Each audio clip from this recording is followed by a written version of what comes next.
नमस्कार, मैं Ravish Kumar. Rally report में आज ममता बनर्जी। बंगाल की राजनीति का मिजाज यूपी और बिहार से काफी अलग है। मोदी राज के 10 साल में बीजेपी ने बंगाल में जितना सब कुछ निवेश किया उसका बहुत फायदा तो उसे नहीं मिला। जरूर लोकसभा में बीजेपी की सीटें बढ़ गईं, 2019 में तृणमूल की घट गईं, लेकिन विधानसभा में ममता को हटाने का उसका सपना पूरा नहीं हुआ। इस चक्कर में प्रधानमंत्री मोदी कुछ से कुछ बोलने लगे हैं कि बंगाल से उनका पुराना नाता है और अगले जन्म में बंगाल में पैदा होना चाहते हैं।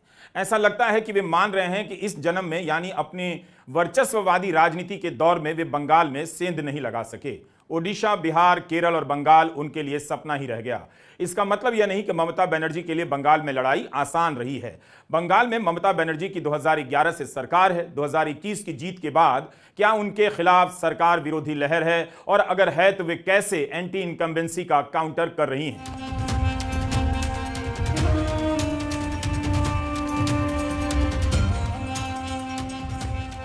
रैली रिपोर्ट का सवाल ही यही है कि 10 साल तक सत्ता में रहने के बाद ममता बनर्जी के खिलाफ नाराजगी तो बढ़ी होगी।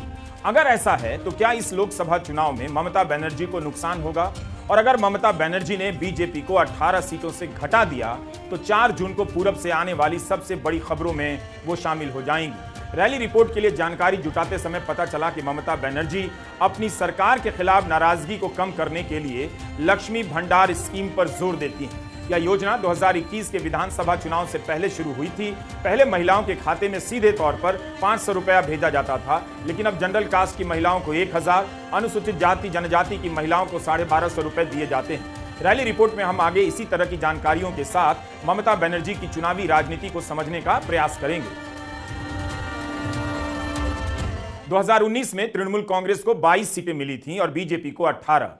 इस बार ममता बनर्जी की तृणमूल और बीजेपी सभी 42 सीटों पर चुनाव लड़ रहे हैं।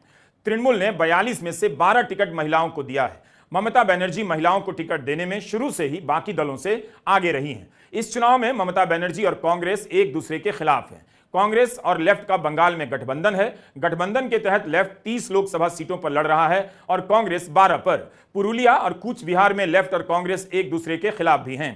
इन 2 सीटों पर 4-4 पार्टियां एक दूसरे के खिलाफ हैं। कांग्रेस की 2019 में जीती हुई 2 सीटों में से एक बहरामपुर अधीर रंजन चौधरी की सीट है। वहां से तृणमूल ने क्रिकेट खिलाड़ी यूसुफ पठान को उतारा है, यानी यहां भी मुकाबला दोस्ताना कतई नहीं।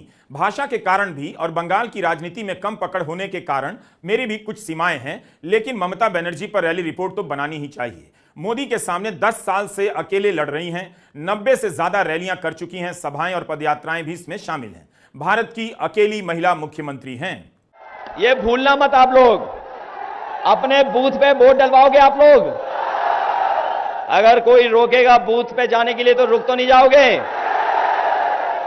ये बीजेपी वाले बूथ लूटना का काम करें तो कमजोर तो नहीं हो जाओगे? बूथ पे पहुंचोगे? एक बात और मैं कहना चाहता हूं, इन बीजेपी वालों को इसलिए भी हरवा देना कि इतनी गर्मी में इन्होंने चुनाव करवाया है। बताओ, आपको हमें सबको परेशान कर रहे हैं कि नहीं कर रहे हैं? क्या गंगा मां साफ हो गई? नौकरी रोजगार दिए इन्होंने, तो इसलिए सावधान रहना इनसे। ये सावधान इसलिए करने आए कि संविधान को बदलना चाहते हैं। इंडिया गठबंधन ने जहां बेहतरीन तालमेल से चुनाव लड़ा, वहीं कुछ राज्यों में खासकर पंजाब और बंगाल में वह तालमेल नहीं दिखा। इसके बाद भी यूपी के भदोही से अखिलेश यादव ने तृणमूल कांग्रेस के उम्मीदवार ललितेश त्रिपाठी के लिए प्रचार किया, यानी तृणमूल यूपी के गठबंधन में शामिल है। दूसरी तरफ ममता बनर्जी ने बिहार के दरभंगा से सांसद रहे कीर्ति आजाद को दुर्गापुर से टिकट दिया है, तो पटना से बीजेपी के ही सांसद रहे शत्रुघ्न सिन्हा को दूसरी बार आसनसोल से टिकट दिया है। यह बता रहा है कि दिल्ली की तरफ बंगाल की राजनीति में प्रवासी वोट महत्वपूर्ण होता जा रहा है। इसलिए ममता बनर्जी यह बात जोर शोर से बताती हैं कि छठ पूजा पर 2 दिनों की छुट्टी दी गई है। ममता बनर्जी ने कहा है कि अगर इंडिया गठबंधन की सरकार बनी तो बाहर से समर्थन देंगी। मल्लिकार्जुन खड़गे ने कहा कि ममता बनर्जी इंडिया गठबंधन का हिस्सा हैं। बंगाल की राजनीति बेहद पेचीदा है। जब तक आप इसके भीतर के अंतर्विरोधों और कमियों को ठीक से नहीं जानते, प्रामाणिक टिप्पणी नहीं कर सकते।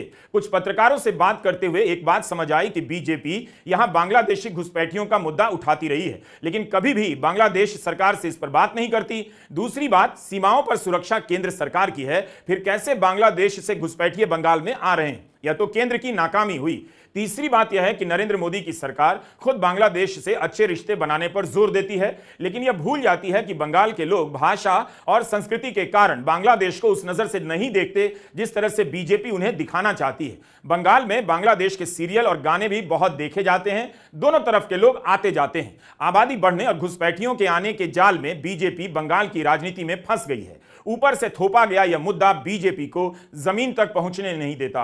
हम आज ममता बनर्जी की रैलियों, पदयात्राओं पर बात करेंगे। 28 मई को कोलकाता के विधान सारणी रोड पर नरेंद्र मोदी का रोड शो हुआ कार से।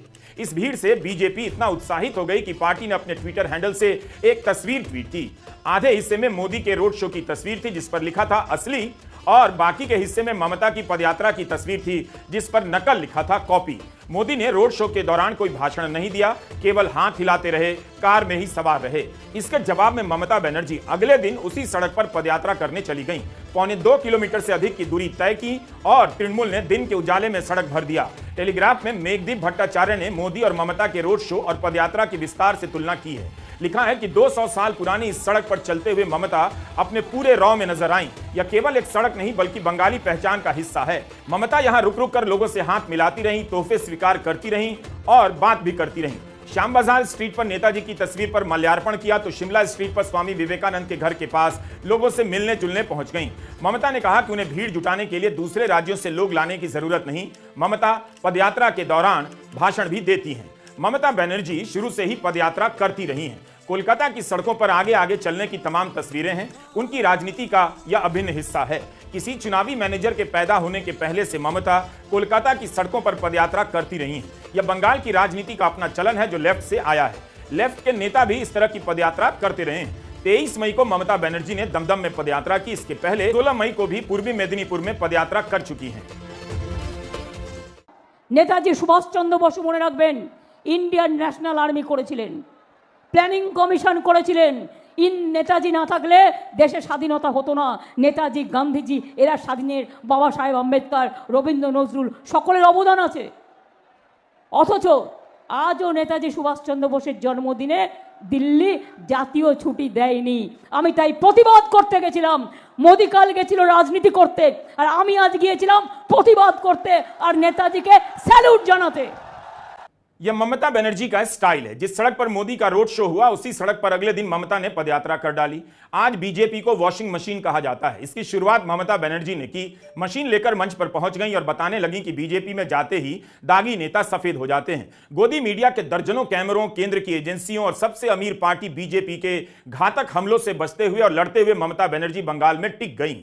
नरेंद्र मोदी ने बिहार में तेजस्वी के मछली खाने पर मुद्दा बनाया तो बंगाल में ममता ने उसे दूसरे ढंग से कैच कर लिया। प्रधानमंत्री मोदी के बयान के बाद तृणमूल कांग्रेस ने प्रेस कॉन्फ्रेंस के लिए आए पत्रकारों को फिश फ्राई परोस दिया। यह आइडिया अच्छा है। समोसा, दालमोट, काला जामुन, रसगुल्ला और नीरस बिस्किट से कभी कभी मुक्ति मिलनी चाहिए। ममता ने उससे बंगाल का मुद्दा बना दिया। इस बार नो बॉल फेंकने में नरेंद्र मोदी ने रिकॉर्ड बना दिया है। आपने वो बयान तो सुना ही होगा कि गांधी फिल्म के पहले गांधी को कोई नहीं जानता था। ममता ने मुद्दा बना दिया कि बीजेपी अब यह भी तय करेगी कि रोटी खानी है या नहीं, मछली खानी है या नहीं, डीम यानी अंडा खाना है या नहीं। আমি দেখলাম তেজস্বী যাদব খাটাখাটনি করে বেচারা একটা লাঞ্চ খাচ্ছিল হেলিকপ্টারে। সেটাকে ও ভিডিও করে দিয়েছে যে দেখো লাঞ্চে কি খাচ্ছি, বলে দেখিয়েছে রুটি চাপাটি আর চাটনি খাচ্ছে, সাথে দুটো মাছ ভাজা খাচ্ছে। তাই দেখে প্রধানমন্ত্রী বললেন मछली खाता है, মাংস खाता है, अंडा खाता है, हम तो क्या खाएगा, बंका छाता खाएगा। এটা কিন্তু আজকে আমাকে একজন বলেছে, উনি তো খান সত্যি ব্যাঙের ছাতা। আমাদের ব্যাঙের ছাতার 1 টাকা দাম, আর ওনার ব্যাঙের ছাতার একটা লাঞ্চে 4 লাখ টাকা দাম। ক্যালকুলেশন করে বলেছে তাইওয়ানের ব্যাঙের ছাতা।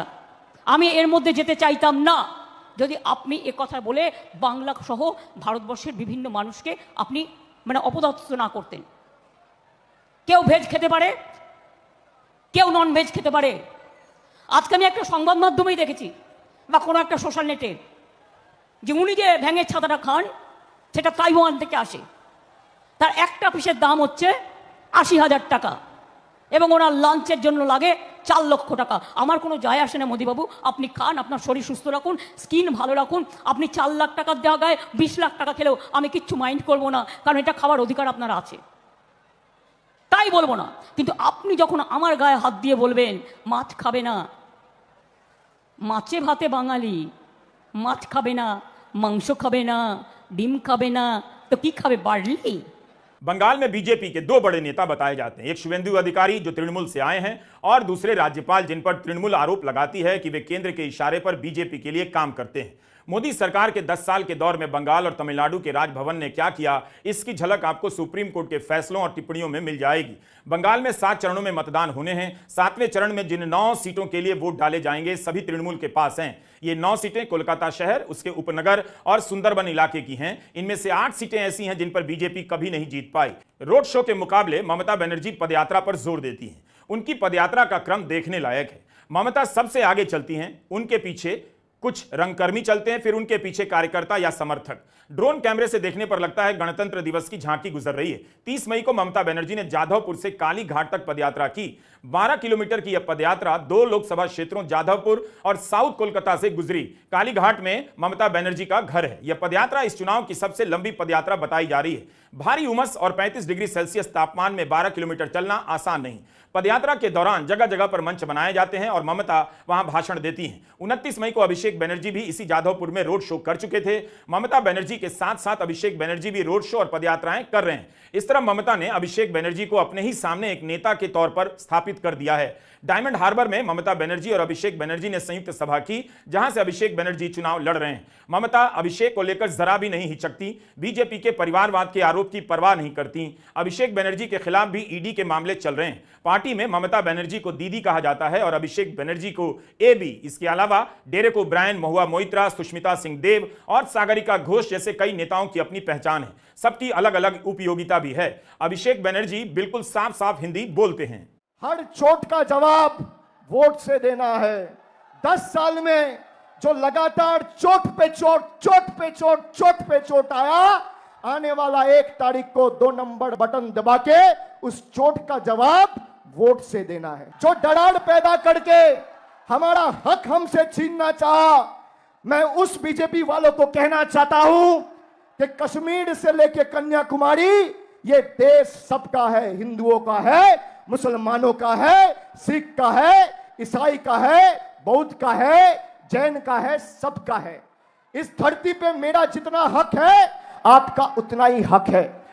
और जो सोचता है डरा के धमका के हमें रोकेंगे, हम ना रुकने वाले हैं, ना झुकने वाले हैं, ना टूटने वाले हैं। सत्ता से तुमको उखाड़ के 4 तारीख को फेंकने वाले हैं, ये याद रखना। सूरज निकलना चाहिए, अब कुछ भी हो मौसम बदलना चाहिए। मौसम बदल गया है, धूप है। कौन सा महीना है? मई महीना में छाव आ गया, मौसम बदल चुके हैं, बीजेपी जा रहे हैं। अंधेरा बहुत, सूरज निकलना चाहिए, अब कुछ भी हो मौसम बदलना चाहिए। जो एक भाई को एक भाई से लड़ाए और हिंदू को मुसलमान से लड़ाए, उन बांग्ला विरोधियों का विसर्जन और जनाजा निकलना चाहिए। तृणमूल कांग्रेस ने जो प्रचार गीत बनाया है उसमें बीजेपी को जमींदार पार्टी के रूप में दर्शाया गया है। ममता का इस बार का नारा है, जनगण का गर्जन होगा, बांग्ला विरोधी का विसर्जन होगा। ममता बनर्जी का आरोप है कि 2021 के विधानसभा चुनाव में हार के बाद बीजेपी बंगाल से बदला ले रही है। आरोप लगाती हैं कि मनरेगा के 50 लाख से अधिक मजदूरों का पैसा नहीं दिया, प्रधानमंत्री आवास योजना के लिए सूची भेज दी गई मगर घर नहीं बनाया गया। बीजेपी ने बंगाल में हर तरह की कोशिशें कर ली मगर बड़ी कामयाबी नहीं मिली। यहां तक कि बंगाल विधानसभा चुनाव में लेफ्ट के प्रदर्शनों से जुड़े गीत बेला चाव की धुन पर प्रचार गीत बना डाला। 2014 के लोकसभा चुनाव में तृणमूल कांग्रेस को 34 सीटें मिली थीं। वहीं पर भाजपा और सीपीएम को 2-2, कांग्रेस को 4। लेकिन 2019 के लोकसभा चुनाव में बीजेपी की सीटें काफी बढ़ गईं। जब नरेंद्र मोदी 2014 में प्रधानमंत्री बने तब से बंगाल जाना शुरू कर दिया। लेकिन 2016 के विधानसभा चुनाव में बीजेपी को 3 सीटें आईं, सारा निवेश डूब गया। 2021 में बहुत ज्यादा फायदा नहीं हुआ लेकिन 77 सीटें आईं। बीजेपी ममता को नहीं रोक सकी। विधानसभा चुनाव में कांग्रेस और लेफ्ट की सीटें भी घट गईं। ममता की राजनीति में विविधता का प्रदर्शन खूब है। वे बेझिझक मुसलमानों के बीच नजर आती हैं, इफ्तार और ईद में हिस्सा लेती हैं, क्रिसमस मनाती हैं, जैन मंदिर और हिंदू मंदिर जाती हैं। या कोलकाता का अपना मिजाज भी है। ममता धर्मनिरपेक्षता को अपना मेडल बनाती हैं, कहती हैं वे जिस हिंदू धर्म को जानती हैं वो बीजेपी के हिंदू धर्म से काफी अलग है। मैं ईद के नमाज में जाती हूं, घर में चंडी पाठ भी करती हूं। मोदी के दौर में आज भी यह महानगर नेहरू के जमाने की विविधता को खुलकर जीता है। कभी क्रिसमस के मौके पर कोलकाता के पार्क स्ट्रीट जाइएगा, आपको लगेगा कि क्रिसमस ईसाइयों का नहीं, पूरे कोलकाता का त्योहार है। इलेक्टोरल बॉन्ड को लेकर तृणमूल के भाषणों में क्या कहा जा रहा है यह जानने में मेरी दिलचस्पी थी, लेकिन भाषा की वजह से हम सारे भाषणों को नहीं सुन सके। बीजेपी के बाद तृणमूल कांग्रेस को सबसे अधिक चंदा मिला है 1397 करोड़, कांग्रेस से भी ज्यादा। वैसे इस मुद्दे पर ममता बनर्जी किनारा कर जाती हैं। वे अखिलेश यादव या अरविंद केजरीवाल की तरह इलेक्टोरल बॉन्ड का मुद्दा नहीं उठाती हैं। ममता की रैलियों में व्यवस्था और इसके वीडियो का संपादन उच्च कोटि का होता है। ममता के लिए अलग तरीके का मंच बनाया जाता है। कई सभाओं में ममता एक जगह रुककर भाषण नहीं देती, बल्कि माइक लेकर मंच पर टहलने लग जाती हैं। पूरे मंच पर घूम घूम कर बोलती हैं और अपने ट्वीट में मोदी के टेलीप्रॉम्प्टर से बोलने का मजाक उड़ाती हैं। ममता की पदयात्रा हो या मंच की सजावट, जितना उन्हें आम बनाया जाता है उसके साथ साथ उनका मकाम भी ऊंचा रखा जाता है। ममता की राजनीतिक शुरुआत लड़ाई और संघर्ष से हुई। मोदी दौर के हमले ने उन्हें फिर से फाइटर बना दिया है। इस लड़ाई ने ममता को कितना बदल दिया है इसका भी मूल्यांकन होना चाहिए।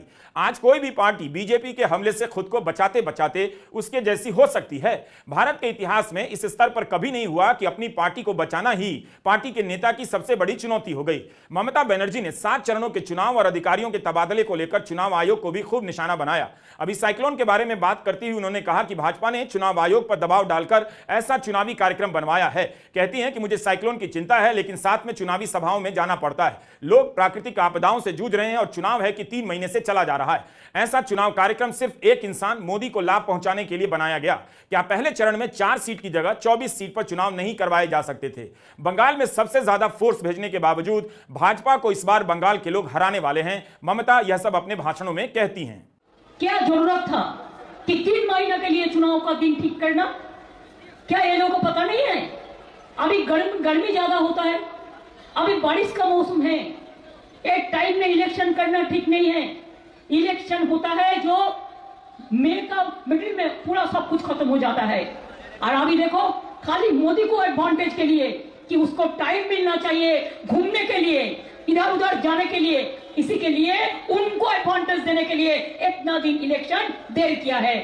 हम तो आश्चर्य हो गया। बंगाल का साथ सबसे जबरदस्ती किया गया है। एक इलेक्शन कमिश्नर रेजिग्नेशन करके चला गया था। उन्होंने यही बात कहा था। क्या जरूरत था? एक फर्स्ट फेज में इलेक्शन हुआ 4 सीट का। Can you imagine? वो 4 सीट का नहीं होके वो 24 सीट हो सकते थे। अगर तमिलनाडु में 40 सीट एक दिन में हो सकता है, तो बंगाल में 7 दिन का जरूरत, 7 फेज का जरूरत क्यों होता है? क्यों होता है? और कोई स्टेट में आप इतना सेंट्रल फोर्स नहीं भेजा, सब भेजा है आप पश्चिम बंगाल में। क्यों? बंगाल को आप पसंद नहीं करता है। हर स्टेट आपको फाइट नहीं कर सकता है, लेकिन हम लोग बंगाल में फाइट कर सकता है। इसी के लिए आपको जबरदस्ती हम नहीं मानते हैं, इसी के लिए आप टाइम देने के लिए करते हैं। अमित शाह दावा कर रहे हैं कि इस बार वे बंगाल में 24 से 30 सीटें जीत जाएंगे। अमित शाह तो विधानसभा में भी सरकार बनाने का दावा कर रहे थे, 200 पार का नारा दे रहे थे, सीटें आई 77। दीदी ओ दीदी 2021 के चुनाव में प्रधानमंत्री मोदी के इस संबोधन को लोगों ने पसंद नहीं किया। ममता बनर्जी की पार्टी जीत गई। लोकसभा चुनाव के प्रचार के दौरान ममता बनर्जी कह रही हैं कि मोदी को भाजपा नेता कहना चाहिए, प्रधानमंत्री नहीं, क्योंकि कायदे से वे अब केयर टेकर पीएम हैं। 27 मई को कोलकाता उत्तर में एक रैली को संबोधित करते हुए ममता ने कहा कि खुद उनके चुनाव प्रबंधक उन्हें प्रचार अभियान में टीएमसी चेयरपर्सन पुकारते हैं। ममता ने कहा ऐसा करके वे आचार संहिता का पालन कर रही हैं। मोदी केयर टेकर पीएम हैं और केंद्र में उनकी सरकार जाने वाली है। 2014 से 24 आ गया। लोकसभा से लेकर विधानसभा चुनाव में नरेंद्र मोदी और बीजेपी ने कम जोर नहीं लगाया। ममता के मंत्री जेल गए, पार्टी के नेता तोड़कर बीजेपी में लाए गए और संदेश खाली से लेकर तमाम मुद्दों को बड़ा करने में बीजेपी और गोदी मीडिया ने पूरा दम लगा दिया। गोदी मीडिया ने जिस तरह से संदेश खाली को लगातार कवर किया, कर्नाटक में प्रज्वल रेवन्ना के मुद्दे को ठंडे बस्ते में डाल दिया, जहां बीजेपी का जेडीएस से गठबंधन है। इस चुनाव में संदेश खाली का स्टिंग भी आया, जिसमें बीजेपी के नेताओं पर कथित तौर पर दबाव डालकर आरोप लगवाने की कोशिश साबित की गई, लेकिन यह खबर आकर चली गई। প্রতিদিন সংবাদ মাধ্যমে দেখেছেন আমাদের নামে কি সব বিজ্ঞাপন দিয়েছে। তারপর আমি কোর্টে কেস করেছি, কোর্ট থেকে বলেছি এটা অন্যায়, এটা করা যাবে না, আমি ডিফামেশন করব, ছাড়বো না কিন্তু আমি ওদের। সন্দেশ খালি নিয়ে আপনারা দেখলেন কি মিথ্যে কথা বলে চক্রান্ত করলো আর সারা বাংলার মাথা হেড করে দিল সারা বিশ্বের সামনে। টিভিগুলোকে বলুন একটা নিউজ আমাদের দেখাবে না। এই যে ছাপ্পার পর ছাপ্পা দিচ্ছে আজকে, ওরা দেখেছে? দেখাবে না। বিজেপি রাগ করবে না? বাবা, তাহলে তো গেল, ওরা দেখাবে না। আর আমাদের যদি একটা ইঁদুরও দৌড়ায় তাহলে 50 বার করে একই নিউজ সকাল থেকে রাত পর্যন্ত দেখিয়ে চলবে। তাও এসবে আমরা ভয় টয় পাই না। সভ্যতার এই পীঠস্থানে আমরা জ্বালাবো আলো, এটাই হোক আগামী দিনের আমাদের কল্পনা, আমাদের শপথ, আমাদের অঙ্গীকার, আমাদের প্রতিশ্রুতি। बंगाल की 42 सीटों पर बीजेपी अपनी संख्या बढ़ाना चाहेगी।